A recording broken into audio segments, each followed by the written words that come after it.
नमस्कार, आप देख रहे हैं एबीपी न्यूज और मैं हूं आपके साथ यूबी चौधरी।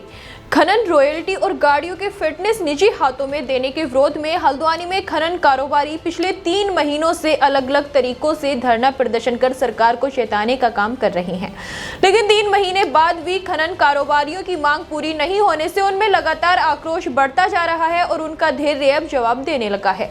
सोमवार को भारी संख्या में खनन कारोबारियों ने हल्द्वानी के बुद्ध पार्क में एकत्र होकर जहां अर्धनग्न होकर सड़कों पर प्रदर्शन करते हुए एसडीएम कोर्ट तक पहुंचे, वहीं सरकार से अपनी मांगों को मनवाने के लिए ज्ञापन भी दिया गया।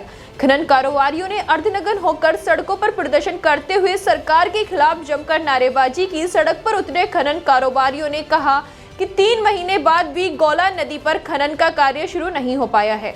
ऊपर से सरकार ने अब गौला नदी से निकलने वाले खनन रॉयल्टी को निजी हाथों में दे दिया है, जिसके चलते उनके कारोबार पर संकट गहराने लगा है। उन्होंने कहा कि पूर्व में सरकारी एजेंसियों के माध्यम से नदियों से खनन कार्य होता रहा है, लेकिन सरकार ने अब खनन रॉयल्टी को निजी हाथों में दे दिया है। इसके अलावा वाहनों की फिटनेस को भी निजी हाथों में सौंप दिया गया है, जिसके चलते अब वाहन स्वामी के ऊपर आर्थिक बोझ भी बढ़ गया है। कारोबारियों ने सख्त लहजे में कहा कि पूर्व की भांति नदियों से खनन कराया जाए, साथ ही फिटनेस को भी परिवहन विभाग द्वारा किया जाए, वरना वे सरकार के खिलाफ उग्र आंदोलन करेंगे। खनन कारोबारियों ने एसडीएम के माध्यम से सरकार को ज्ञापन भेजे शीघ्र मामले को लेकर सुनवाई करने की अपील की है। ये हमारे अभी जो विरोध चल रहे हैं 3-4 दिन से लगातार चल रहे हैं। आज हमने अर्धनग्न होकर सरकार के खिलाफ नारेबाजी की है और सरकार की कान पे अभी तक जू नहीं रहेंगी है।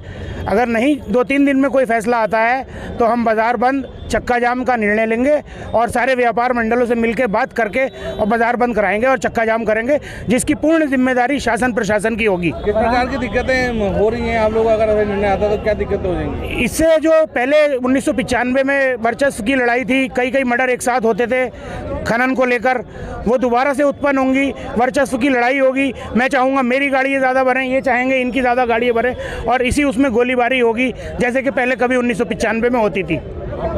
पम्मी सैफी, अध्यक्ष गौला संघर्ष समिति।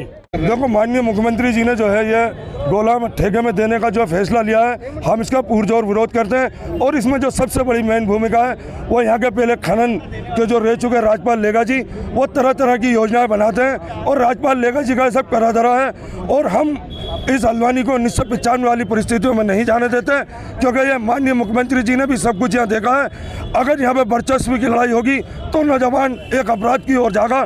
इसलिए जो गौला से लोग जुड़े हुए हैं, अच्छी खासी अपनी रोटी रोजी कमा रहे हैं और अपने बच्चों का पालन पोषण करके और फीस दे रहे हैं। हम ठेके का पुरजोर विरोध करेंगे।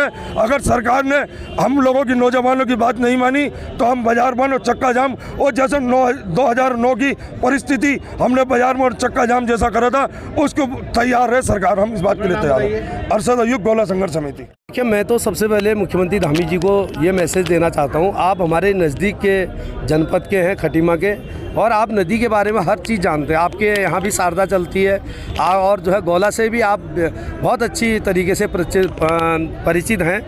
तो हमारी जो नदियाँ, जब से इन्होंने धामी जी हमारे मुख्यमंत्री बने, लगभग 3 साल से हम लोग हमेशा परेशान हैं। पिछले बार हमारे गौला में रेटू की लड़ाई थी, 94 दिन का हमने आंदोलन किया, और इस बार जो है इन्होंने जो हमारे ऊपर ठेकेदार बैठाल दिए हैं, तो उससे हमें बहुत निराशा है। वो ठेकेदार जो है मन मर्जी से हमारी गाड़ियों की फिटनेस में पैसे वसूल रहे। वो ठेकेदार हमारे गौला में बैठ रहे हैं और वहाँ पर अपनी मन मर्जी से वो काम करेंगे, जैसे पूर्व में चड्डा जी ने किया है।